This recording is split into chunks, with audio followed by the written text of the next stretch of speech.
Imagine a chance encounter so unexpected that it flips two lives upside down. A shy, book-loving man stumbles into a high-end restaurant for a blind date, only to realize he's at the wrong table. Nervous and out of place, he prepares to apologize, until he meets an elegant woman who seems far beyond his world.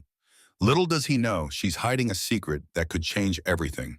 Their humorous, heartfelt journey through mismatched expectations, concealed identities, and unwavering dreams will keep you on the edge of your seat. Will they find the courage to trust each other once the truth surfaces? Or will fear and pride tear them apart? Stay tuned to find out how they navigate betrayals and discover the power of genuine love. If you enjoy stories like this, please subscribe to the channel and join our community for more uplifting narratives.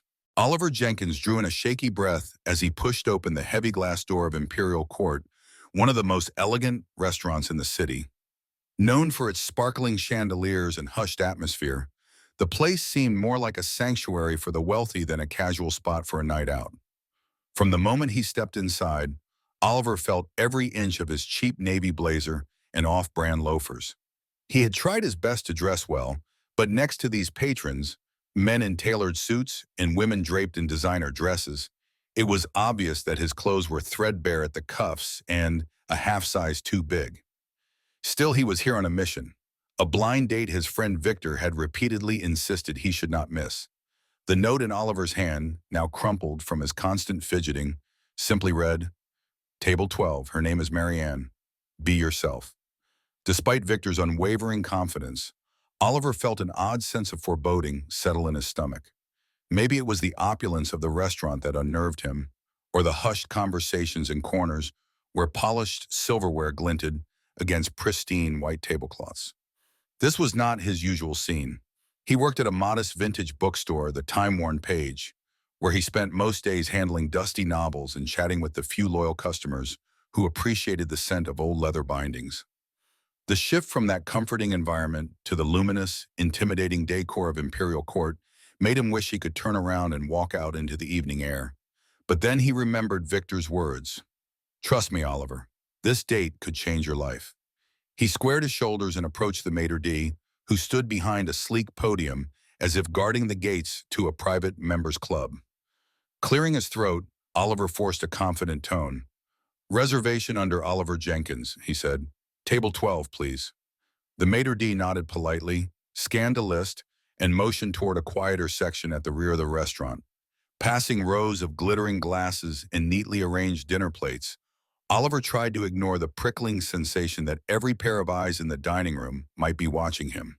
He reminded himself that most people here were likely too absorbed in their own affairs to care about his mismatched attire. His footsteps felt heavy on the polished marble floors.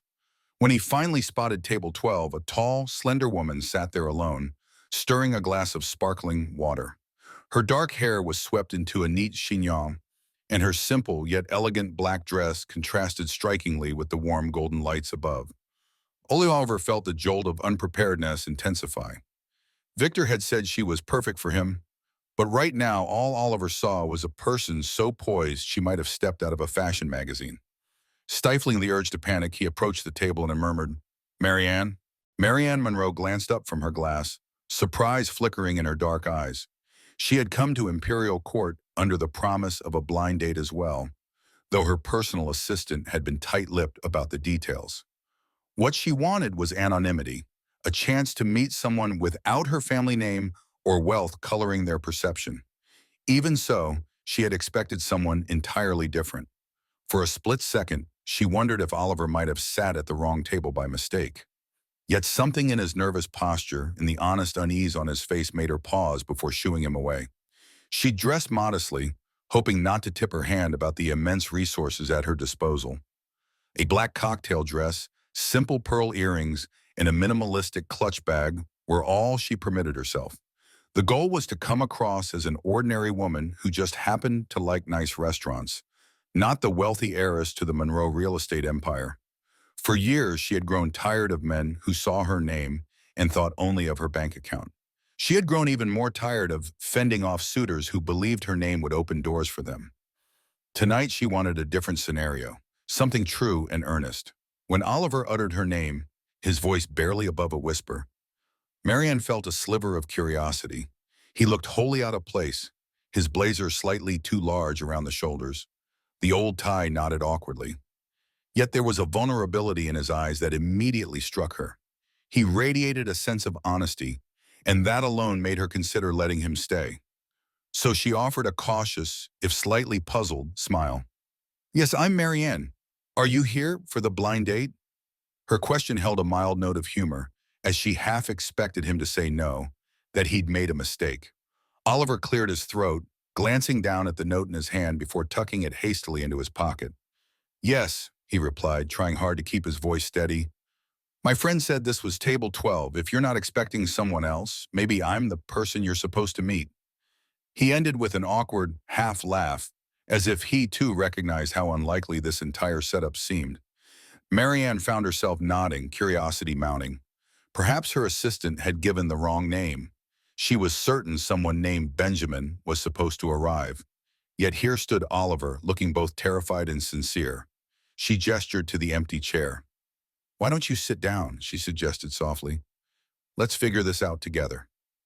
It was a spur-of-the-moment decision, but something in her gut told her to let this unfold. Oliver exhaled a grateful breath and slipped into the chair. As he settled, Marianne took a final glance at his ill-fitting blazer and scuffed loafers, and instead of feeling dismay, she felt a small thrill of possibility. For once, she might be meeting a man who had no desire to impress her with showy pretenses. A man who might actually see her as a person, not as a monetary opportunity. The air between them settled into a fragile calm as Oliver placed his hands on the table, trying his best to appear composed. He noticed how Marianne's posture exuded a quiet grace. Her features, refined cheekbones and neatly shaped brows, gave her a certain elegance, yet she had none of the haughty aloofness he might have expected in a place like Imperial Court. Meanwhile, Marianne found herself studying the subtle lines of worry etched on Oliver's brow, as if he were constantly bracing himself for rejection. A waiter approached, gliding across the gleaming floor, his expression polite as he offered them both menus. Oliver fumbled slightly with his, nearly dropping the hardcover pages. Marianne masked a smile behind her hand, amused by his genuine nervousness rather than repelled by it. "Relax," she said in a gently teasing tone. "I'm not going to bite." He glanced up, cheeks flushing. "Right," he replied, clearing his throat. "I'm just a bit out of my element here." He cast a glance around the restaurant, eyeing the crystal chandeliers and the elegantly dressed patrons who spoke in hushed tones. "This is not exactly my usual dining spot." Marianne set her menu aside for a moment, resting her chin on her hand. "I understand," she said, her voice softening. "But sometimes stepping out of our comfort zone can lead to interesting outcomes. Besides, the food here is actually quite good." Oliver nodded, forcing a small laugh. "I'm sure it is," he murmured, "though I'm probably going to have a mini heart attack when I see the bill." Realizing how that might sound, he quickly added, "I mean, I can handle it, I just, you know." "Don't worry," Marianne reassured him, catching the flicker of anxiety in his eyes. "Why don't we just order something we both like? Maybe keep it simple." They spent a few moments browsing the menu, with Oliver occasionally poking fun at the tiny, inscrutable descriptions of haute cuisine. "Duck confit with a blueberry reduction," he read aloud. "Sounds fancy, but I wouldn't know if it's actually worth $30. Marianne chuckled, enjoying the lightheartedness of his commentary. It was a refreshing change from the usual men she encountered, who would either talk incessantly about their wealth or flaunt their knowledge of fine dining. When the waiter returned, Marianne chose a modest pasta dish, while Oliver opted for something similarly simple, albeit priced higher than he typically would have chosen on his own. After the waiter left, Oliver let out a slow breath, placing the menu aside. His shoulders sagged with partial relief. "So," he began, making tentative eye contact, "shall we introduce ourselves properly? I mean, I know your name is Marianne, but who are you?" Marianne paused, momentarily taken aback by Oliver's direct question. Usually people at these events began with safe topics, careers, hobbies, or anecdotes about their upbringing. Oliver's prompt, "Who are you?" felt more personal than she was accustomed to. She hesitated, her mind whirring with possible responses. Did she dare mention her philanthropic work, the small fraction of her life she comfortably revealed to the world? Should she stay vague or risk unveiling part of her identity? After a moment, she decided on a middle ground. I'm just someone who believes in giving back, she said gently. I work in philanthropy, helping support various charities and community projects. It's fulfilling and it matters to me. Oliver tilted his head. That's admirable, he replied sincerely. I've always thought people who dedicate themselves to charity work have big hearts. I guess that means you're used to mingling in fancy places like this? She let out a soft laugh, a hint of something else glimmering in her eyes. Not always. Sometimes I prefer little cafes or local diners, but there are moments when I need to be in formal settings, especially if there's a fundraising event or a gala. It's part of the job, I suppose. Oliver's expression warmed with genuine interest. That's still impressive. I spend my days surrounded by books. I work at the time-worn Page, a vintage bookstore downtown. Doesn't pay much, but I love it there. Books were my escape growing up. Somehow, they still are. Marianne's features brightened. I love reading too, she admitted. There's something magical about turning the pages and immersing yourself in another world. It's different from just staring at a screen. Relief coursed through all of you. He had been anxious that his passion for books and low-income job might seem uninteresting or unimpressive in a place like Imperial Court. Yet here Marianne was, showing genuine curiosity rather than condescension. He launched into a brief tale about an ancient first edition he'd found tucked in a backroom shelf, something he had been proud to restore. Marianne listened attentively, smiling at his enthusiasm. When he finished, a thoughtful silence settled between them, comfortably so. Marianne felt a weight lift from her shoulders. She realized with a small jolt that she was enjoying herself more than she had in ages. This wasn't about what he could do for her or how she might advance his career, nor was it about how her wealth might influence him. It felt refreshingly human, two strangers genuinely connecting. All this talk about books and philanthropy, Marianne said finally, picking up her water glass. I'm starting to think this might be the most interesting blind date I've had in a long time. Oliver grinned, and as they clinked glasses, both felt a flicker of promise coursing through the elegant shadows of Imperial Court. The meal arrived on silver platters, meticulously arranged in a way that almost made Oliver feel guilty for daring to dig in. He watched as Marianne took a polite bite of her pasta, her delicate manner reminding him again that she seemed far more poised than anyone else he knew. Yet, underneath that elegance, he sensed a kindness and curiosity that put him at ease. He started to relax, letting himself believe that maybe this night wouldn't be the disaster he had feared. Their conversation flowed, shifting through their backgrounds in broad strokes. Oliver talked about growing up in a tight-knit family until his mother passed away when he was in high school. He explained that it was his mother's love of books that fueled his own passion. Marianne listened with empathetic eyes, occasionally reaching across the table as though she wanted to comfort him with a gentle touch. She kept her own revelations modest, mentioning that she had traveled frequently as a child and that she found it difficult to settle in one place for too long. She lightly alluded to having responsibilities she couldn't always escape, but quickly pivoted the topic back to Oliver, apparently more interested in hearing about his life. When dessert menus were offered, Oliver glanced at the prices and hesitated, a knot of dread forming in his stomach. Perhaps he could get away with politely declining. But before he could decide, Marianne smiled and placed her hand lightly over his wrist. I'd love to share something sweet, she said, as if reading his mind. Maybe the chocolate souffle? We can split it.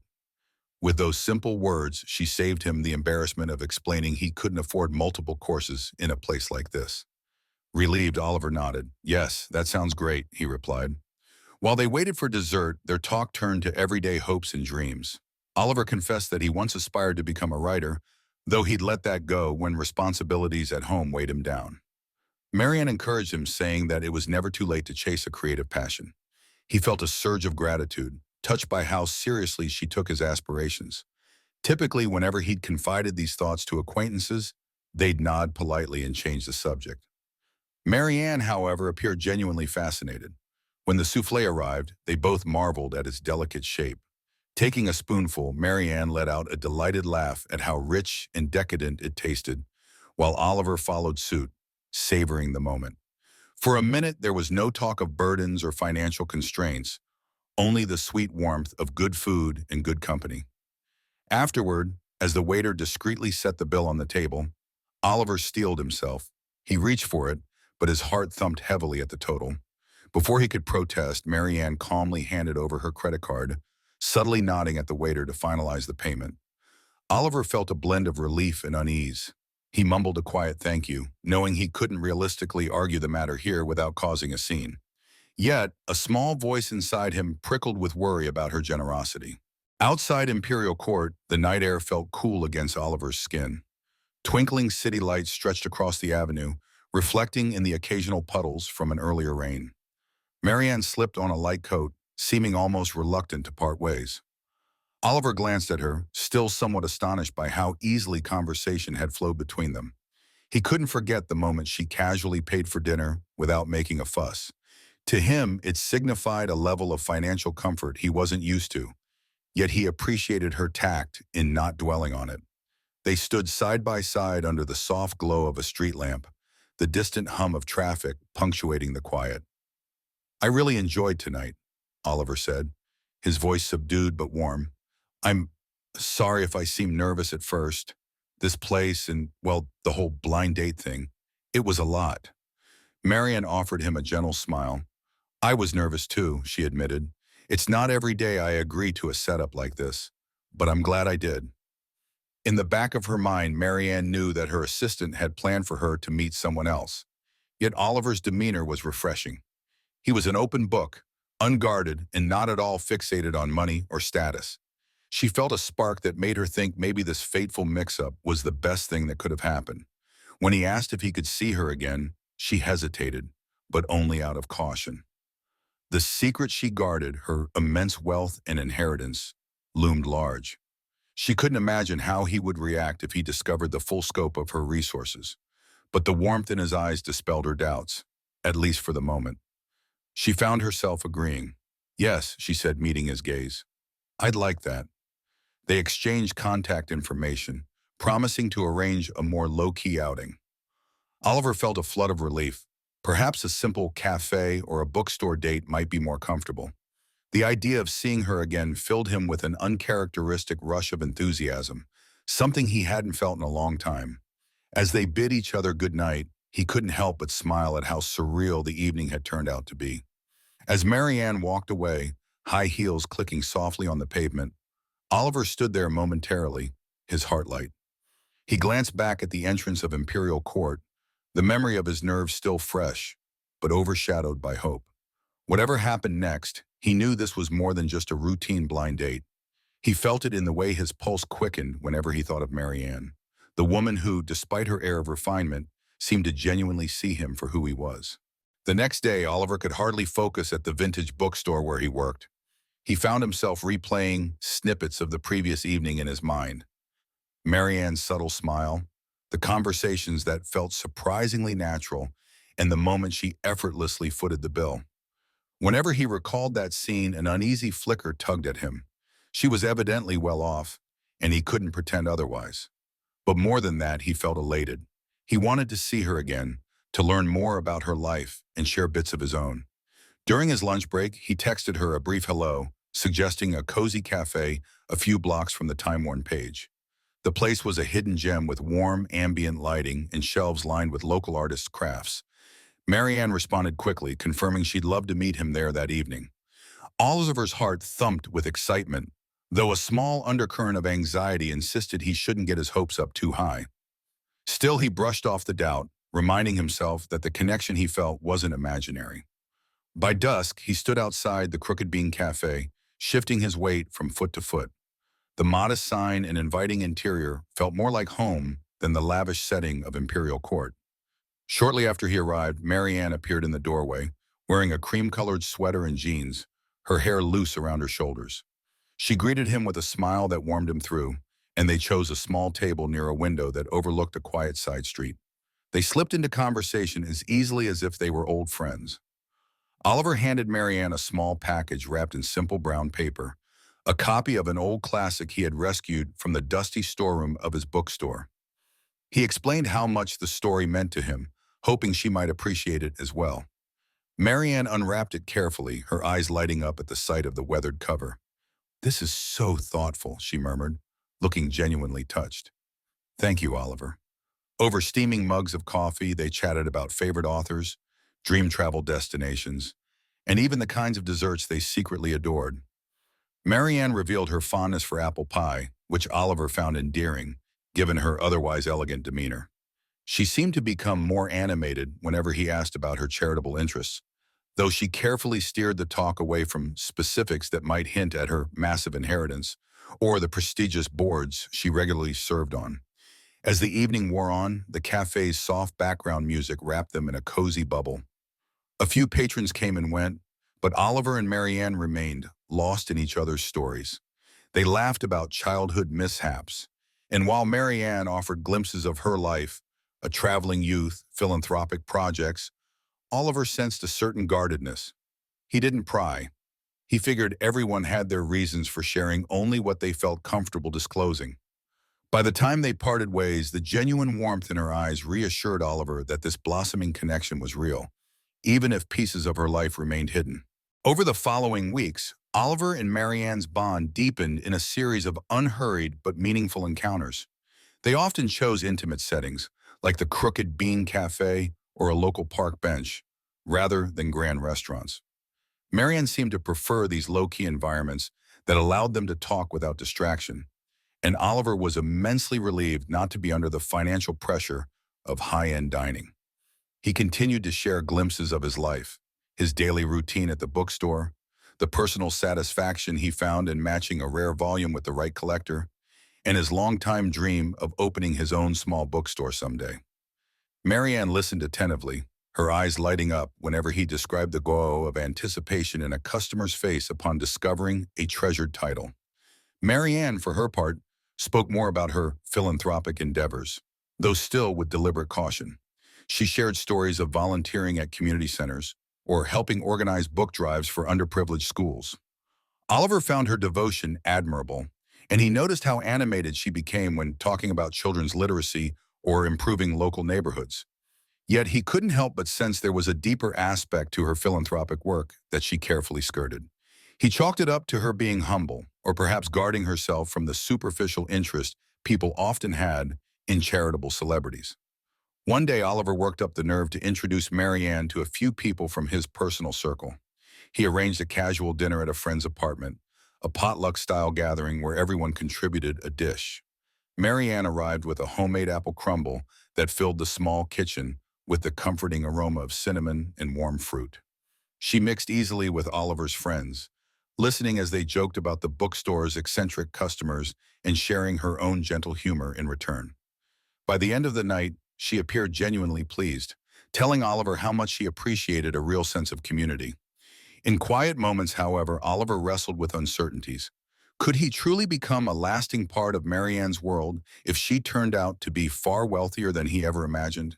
Would she grow bored of his simple life among dusty tomes and discount coffee? He tried to suppress these thoughts, focusing instead on the synergy they shared. With each meeting, their conversations took on a deeper personal resonance. Oliver found himself revealing childhood memories he rarely discussed, like how his mother's passing shaped his love for stories, and Marianne carefully hinted that she, too, had lost someone close at a young age. Gradually, a fragile but profound trust formed between them. Yet beneath Marianne's affectionate smiles, she felt a gnawing concern. She knew that if Oliver discovered the breadth of her fortune from an outside source, his reaction might be heartbreak and betrayal. So she resolved to tell him on her own terms, sooner rather than later, hoping that their budding relationship would be strong enough to endure the truth. As the weather dipped into cooler temperatures, Marianne found herself on the verge of disclosing her full identity to Oliver. Each time they strolled along the city's quiet streets, discussing future goals or reflecting on personal challenges, she felt a pang of guilt. She pictured how stunned he would be to learn she was, in fact, an heiress who helmed a discreet but vast empire under her surname, Monroe. Yet whenever she opened her mouth to say something like, "There's more to me than you realize," her voice clung to her throat, and she remained silent. One evening, they walked through a neighborhood park where leaves rustled underfoot in amber and gold hues. They passed a small pond where children fed ducks until the sun dropped beyond the horizon, painting the sky in streaks of pink and orange. The setting was idyllic, but Marianne's heart pounded with internal turmoil. Sensing her distraction, Oliver asked if everything was all right. She offered a small smile, pivoting to a lighter topic about new arrivals at the bookstore. He eyed her curiously, but let the matter rest, respecting her boundaries. Later, they found a bench beneath a dim street lamp. Marianne gathered her courage, determined to at least hint at the burden she carried. Oliver, she began softly, her gaze lowered to her hands. Have you ever felt like you're living two lives? One that people see on the outside, and another that's hidden? She paused, searching his face for a reaction. Oliver considered her question. I suppose, he replied, remembering how he often played the role of the amiable bookstore clerk, even when his heart felt heavy with financial worries. But why do you ask? She pressed her lips together, her mind swirling with how to approach the truth. Sometimes I wonder if people really know who I am, she admitted. I worry they're drawn to a version of me that isn't entirely authentic. It wasn't a full confession, but it was a step toward honesty. Oliver reached for her hand, giving it a reassuring squeeze. I can't speak for others, but I know why I'm drawn to you, he said, voice gentle. You have a way of caring about the world that feels genuine. You make me think I can dream bigger. Even if there are parts of you I don't yet know, I'm here because of who you are in this moment. Marianne's eyes misted with unshed tears. She felt both grateful and terrified by his sincerity. Thank you, she whispered, leaning her head briefly against his shoulder. She closed her eyes, wondering how he'd react if he knew the entire truth. For now, she held on to his words, hoping that soon she'd find the bravery to reveal everything and trust that he wouldn't walk away. A few days later, Oliver found himself in the bookstore rearranging a section of biographies when a glossy magazine cover caught his attention. The store sometimes carried donated books and periodicals, items that arrived in random boxes from well-intentioned neighbors. On the front cover, a stunning photo of a poised woman in a tailored suit stared back at him under a headline. Marianne Monroe, the billion-dollar philanthropist changing the face of urban renewal. At first, Oliver blinked in confusion, certain it was merely a coincidence that this refined billionaire that shared Marianne's name. Yet the more he studied the photograph, the more he recognized the familiar tilt of her chin and the shape of her lips. His breath caught in his throat. The hair in the picture was styled differently, and the woman wore a more formal expression, but he couldn't mistake those eyes. This was the Marianne he'd been seeing, the one who had sipped coffee with him in quiet cafes and listened attentively to his bookstore dreams. His heart kicked into overdrive, a swell of emotions tumbling through him, surprise, betrayal, anger, and a rush of confusion. He flipped through the pages, scanning an in-depth article that outlined her monumental influence on charitable foundations, her extensive family holdings, and her rumored net worth. It was all there in black and white, an entire realm of wealth and power that Marianne had kept from him. As he skimmed each paragraph, everything he remembered about her clicked into a new framework. The effortless way she covered the bill at Imperial Court, her ability to move through refined circles with calm self-assurance, the slight hesitations whenever he asked about her life. It stung. He recalled the nights he'd poured out his anxieties, lamenting how he never seemed to make enough money to help his father fully recover from medical expenses, or how he feared his dream of owning a bookstore might be out of reach. All the while, Marianne had more financial resources than he could fathom. Anger flared, fueled by the sense of deception. How could she sit there, acting supportive of his struggles, when she could have easily changed his life with a fraction of her wealth? Yet beneath the anger, a quieter voice reminded him that she might have had valid reasons for concealing her identity. Hadn't she expressed a fear of being valued only for her fortune? But in that moment, pain overshadowed everything else. With a trembling hand, he closed the magazine and tucked it under his arm. He couldn't stay silent about this. He needed answers. Abandoning the half-arranged stack of books, he locked up the store early, the magazine pressed to his side like incriminating evidence. The next time he saw Marianne, he would confront her with the truth she had hidden. That evening, Oliver texted Marianne to meet him at the Crooked Bean Cafe. She responded enthusiastically, unaware of the tempest brewing in his mind. When she arrived, her usual warm smile faltered the moment she saw his dark expression and the glossy magazine on the table. Sliding into the seat across from him, she sensed the tension. "Oliver," she said carefully, "is everything okay?" He didn't respond immediately, instead pushing the magazine toward her with a shaking hand. The cover alone spoke volumes. Marianne's face, elegantly photographed, stared back in a portrait of wealth and power. "This is who you are?" he asked, his voice low but thick with betrayal. "Marianne Monroe, billionaire philanthropist?" Marianne's complexion blanched, and her chest tightened. She recognized the magazine immediately, an interview she had done a few months back. She'd prayed Oliver wouldn't stumble upon it before she found the courage to tell him herself. I, I can explain," she managed, voice trembling. "I wanted to tell you I tried—" Oliver cut her off, his words spilling out like a flood he could no longer contain. "All this time, you listened to me stress about my finances, about my father's medical bills, about my dream of one day opening a bookstore. You never thought to say, 'Oh, by the way, I have the resources to help you if you want it.' You let me believe we were on the same footing, and I opened up to you in ways I never do with anyone else. Why would you do that?" Tears prickled at the corners of Marianne's eyes, but she blinked them back. "Because it's not that simple," she insisted, struggling to keep her voice steady. "Whenever people discover my background, they change. They see dollar signs, opportunities, or they resent me for having more than they do. I didn't want you to see me like that. I wanted you to like me for who I am, not because I could write a check for your problems."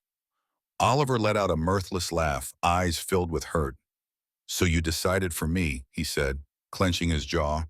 "You never gave me the chance to prove I'm not that shallow. Instead, I find out from a magazine." He clenched his fists, fighting the urge to storm out. "Did you really think I'd only care about your money?" Marianne reached for his hand, but he pulled away, the pain in his expression only intensifying her remorse. "I was scared," she admitted, voice cracking. "I've been taken advantage of before. I kept waiting for the right time to tell you, but as things grew deeper, it got harder and harder. I knew it would hurt you, but I was trying to protect us." Oliver stared at her, a mix of longing and betrayal flickering in his gaze. "I need time," he whispered, standing up abruptly. The jarring scrape of his chair made Marianne wince. "I need to figure out if I can trust you again." Without waiting for her response, he turned and walked away, leaving her with trembling hands and a magazine cover that seemed to mock her every intention. Marianne spent the next few days in a whirlwind of regret and anxiety. She tried calling Oliver, but he rarely answered, and when he did, his tone was guarded. Her heart clenched every time she heard his hesitation. She felt the painful distance growing between them. Meanwhile, her assistant and various foundation board members noticed her distraction as she drifted through meetings with a vacant expression. She felt like a helpless observer, watching the best connection she'd ever had slip away. Oliver, on the other hand, endured a private storm of conflicting emotions. At his bookstore job, he went through the motions of greeting customers and dusting shelves, but his usual quiet cheer was replaced by a dull resentment that gnawed at him. A part of him understood Marianne's fear. He knew what it was like to be judged by superficial standards. Yet, the betrayal still stung. He had trusted her with his vulnerabilities, his financial struggles, his father's health, while she kept such a monumental secret. Late one evening, he sat alone in the closed bookstore, surrounded by the comforting scent of worn pages. In the dim glow of a single lamp, he opened an old leather journal and poured his thoughts onto its yellowed pages. He wrote about the moment he discovered her true identity, about how he wished she had told him earlier, and how he wrestled with the question of whether their connection could survive this revelation. The words felt raw and honest, like ripping off a bandage that clung to his heart. In a final burst of courage, Oliver tore out the pages and slipped them into an envelope. Addressing it simply with Marianne's name, he decided he owed it to both of them to communicate his feelings more concretely. The following morning, he took a taxi to her penthouse building, a towering structure he'd only glimpsed from a distance.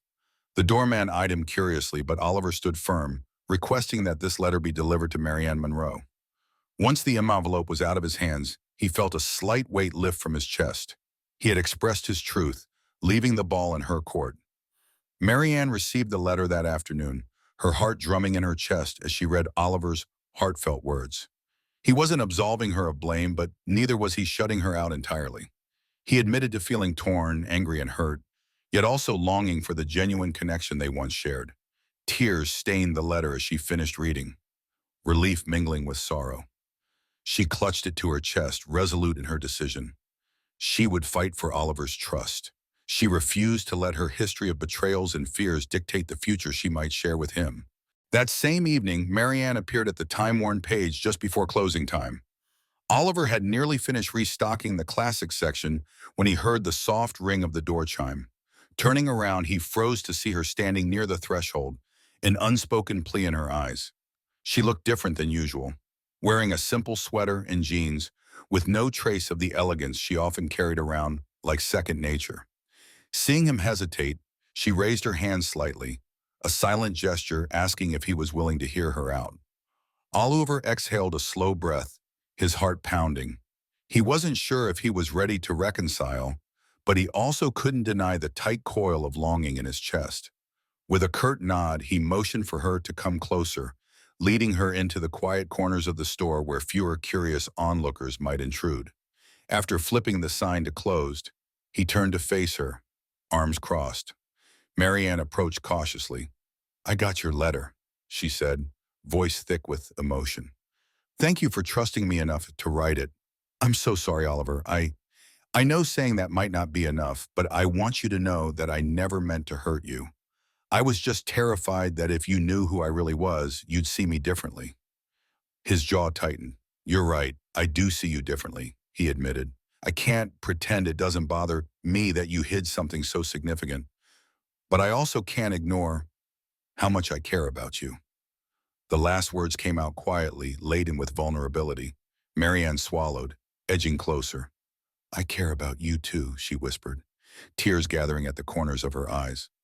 "The moments we shared, at the cafe, the bookstore, your friend's potluck dinner, none of that was fake. It was the most genuine thing I've experienced in a long time. My wealth," she paused, struggling to phrase it without sounding defensive. "My wealth has always been a burden. It's isolated me, and I was desperate to connect with someone who didn't see me as a walking checkbook." Oliver raked a hand through his hair, his eyes sweeping over the rows of books as though searching for direction. "I get that," he finally said, voice subdued. "I understand you felt you had to protect yourself, but it still feels like you didn't trust me enough to let me make my own choices." Marianne nodded, breath quivering. "You're right. I realize that now. All I can do is ask for a chance to rebuild that trust, if you'll let me." They stood there in the hush of the time-worn page, the musty scent of old paper swirling around them like a testament to second chances. Slowly, Oliver reached out, taking her hand in his. "I don't know how we'll fix this," he said, "but I'm willing to try if you are." In the weeks that followed, Oliver and Marianne approached their relationship more cautiously, each carrying the scars of the revelation.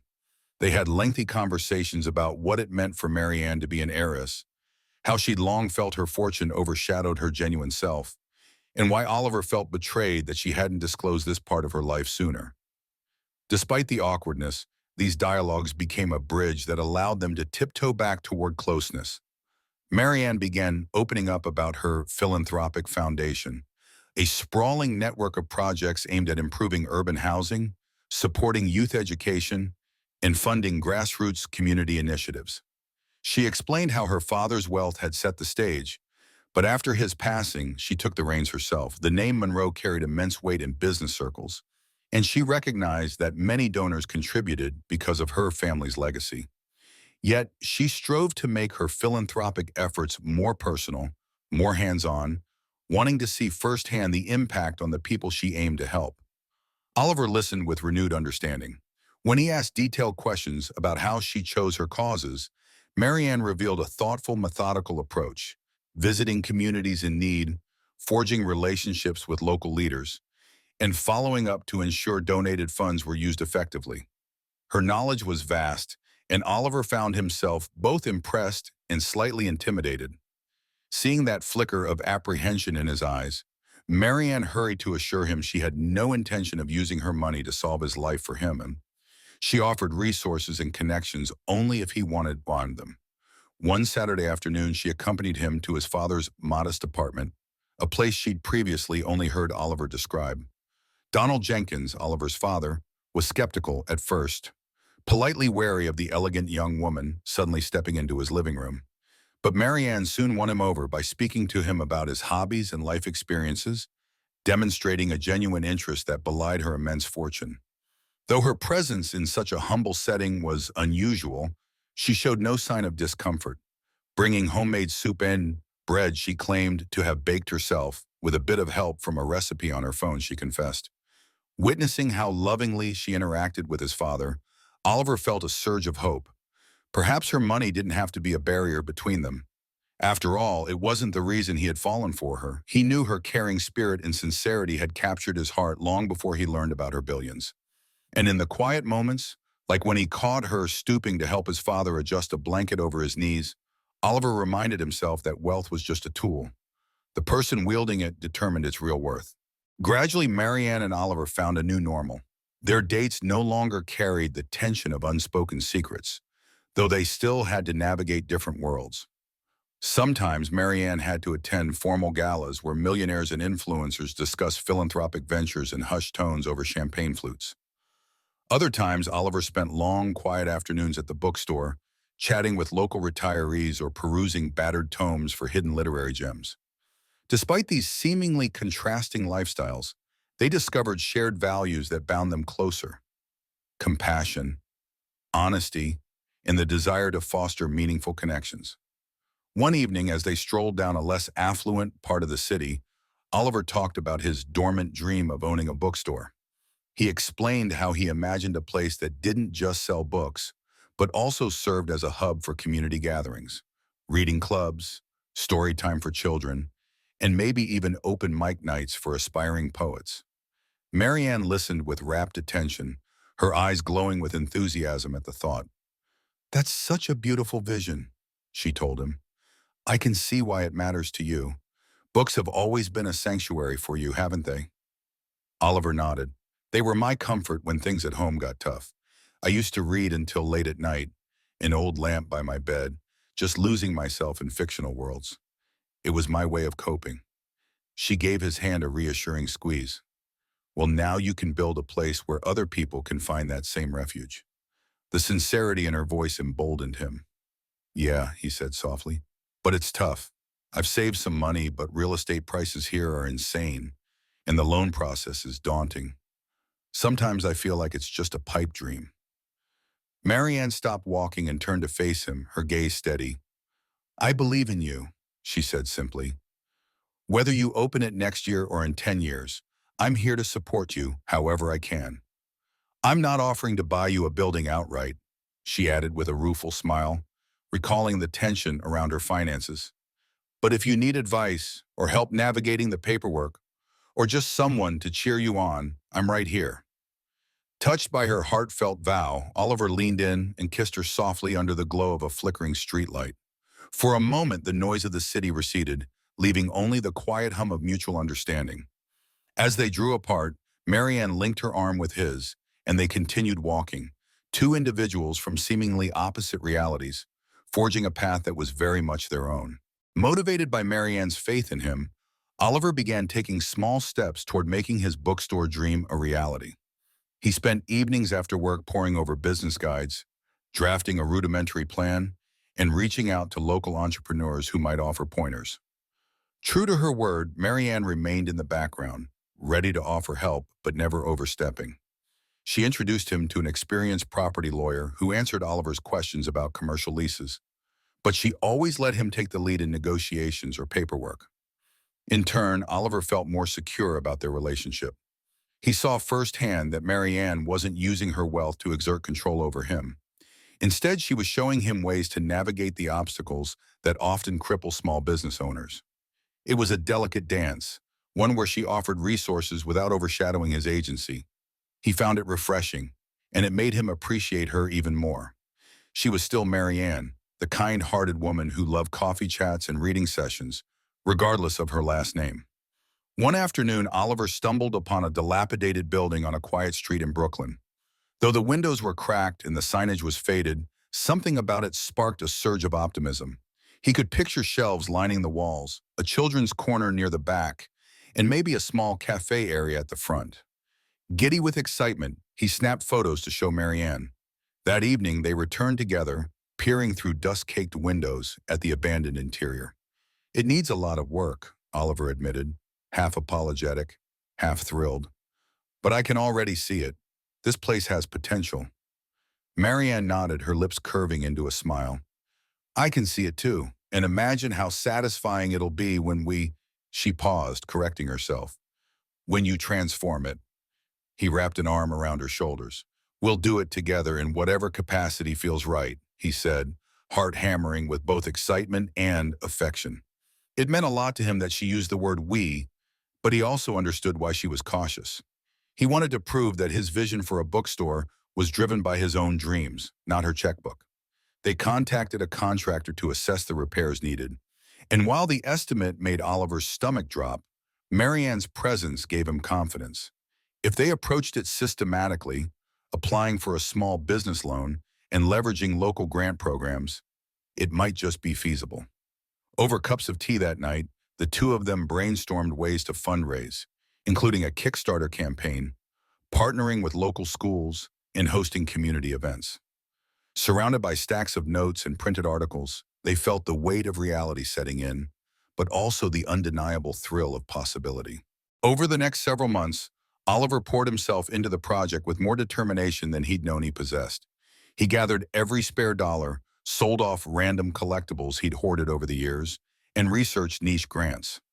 Marianne, meanwhile, used her background in philanthropy and organizational strategy to help him structure a solid business plan.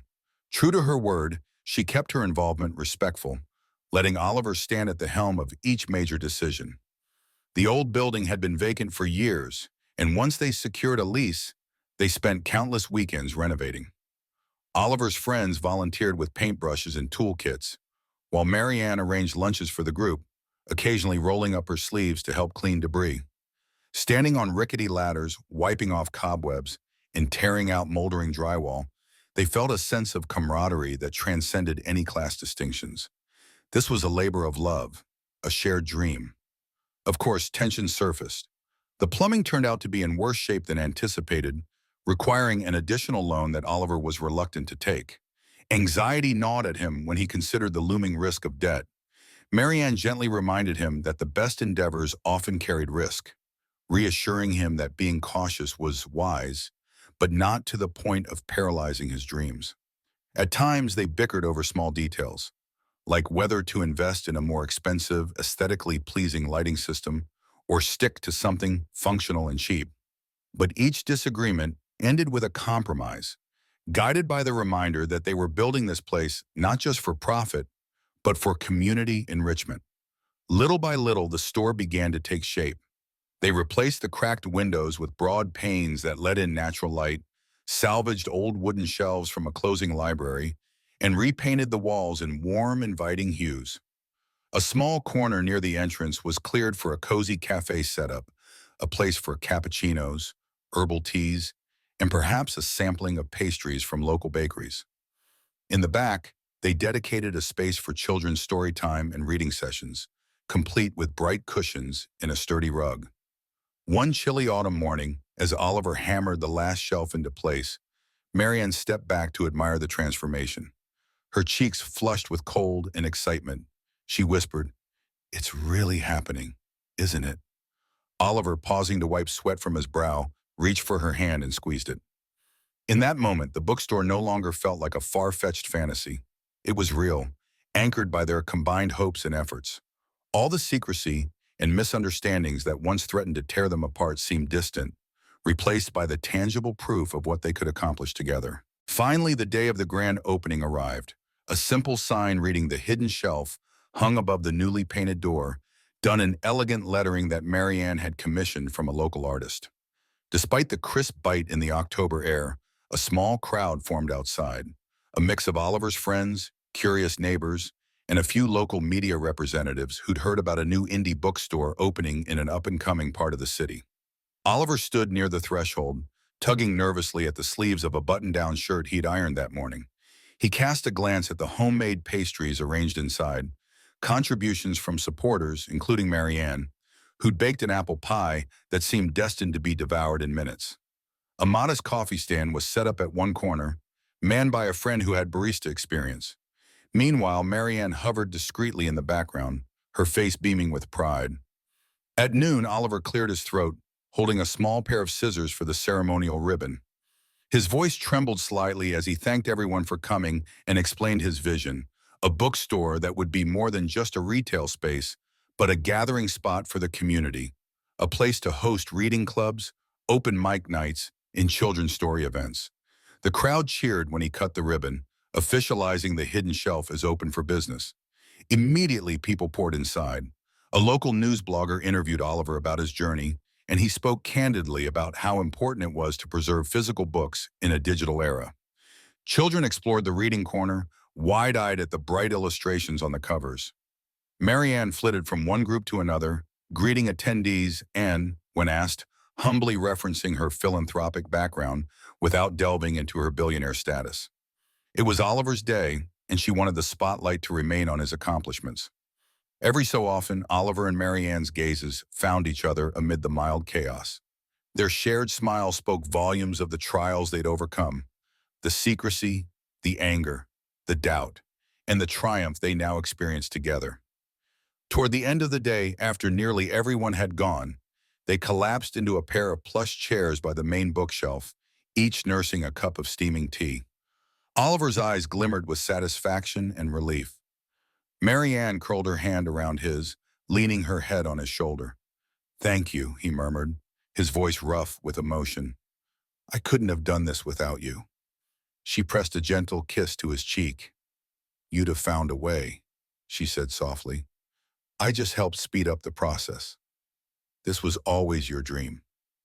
Outside, the late afternoon sky blushed gold, and the newly lit sign cast a warm glow on the sidewalk. In that quiet moment, the hidden shelf felt like a metaphor for everything they had discovered, something hidden and precious, brought into the light by trust and tenacity. A year later, the hidden shelf thrived far beyond Oliver's initial hopes. On any given day, sunlight streamed through the storefront windows onto neatly organized shelves packed with literature from every genre imaginable. Classics, mysteries, children's books, and local authors' self-published works. The cafe corner bustled with customers sampling new roasts and nibbling on pastries, while an ever-rotating bulletin board advertised upcoming events, poetry nights, author signings, and book clubs dedicated to everything from sci-fi epics to gardening manuals. Oliver's father, Donald, had recovered enough to occasionally visit, sitting in a cozy chair near the window to chat with passers-by or read a magazine.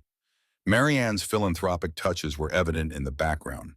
The children's section boasted comfortable seating sponsored by her foundation, and a monthly literacy workshop brought kids from nearby schools to enjoy immersive reading experiences. Yet, she kept her role low profile, focusing on Oliver's leadership in the store's organic sense of community. In the evenings after the last patron exited, Oliver and Marianne often stayed behind. Sometimes they restocked the shelves together, other times they simply locked the doors, brewed a cup of tea, and reflected on how far they had come. The memory of the early, awkward dinners and the painful discovery of Marianne's fortune felt like echoes in a distant chamber. Still meaningful, still part of their story, but no longer a source of friction. One chilly night, they stood outside the bookstore, arms wrapped around each other, gazing up at the sign. A light dusting of snow drifted from the sky, coating the streets in a crystalline shimmer. Marianne snuggled closer, her breath forming soft clouds in the air. "Can you believe we're here?" she whispered. "All because of a blind date that wasn't even supposed to happen the way it did." Oliver chuckled, the sound warm against the frozen quiet of the street. "I can't believe I almost ran out of Imperial Court when I first saw it," he admitted. "I thought I was so out of place. And look where that led us." She turned to look at him, her eyes bright with affection.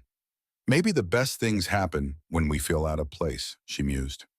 "It forces us to find or create a new place that fits us better." He leaned down, pressing a gentle kiss to her forehead. "You've become that place for me," he murmured. And now we have the hidden shelf to share with everyone else. They both fell silent, letting the hush of the softly drifting snow envelop them. In that moment, past heartbreaks and hidden truths no longer defined them. Instead, they stood hand in hand, secure in a future where their love, like the books they cherished, remained an unfolding story filled with endless pages waiting to be written. From my perspective, this story is a testament to the beautiful messiness of human connections. Sometimes we stumble into the most important relationships by sheer accident, and what begins as a misunderstanding can blossom into an unforgettable bond.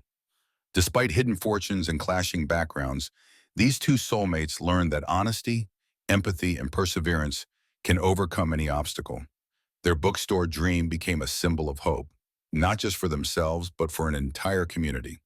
Now, I invite you to reflect on their journey and share your thoughts. Which moments resonated the most with you?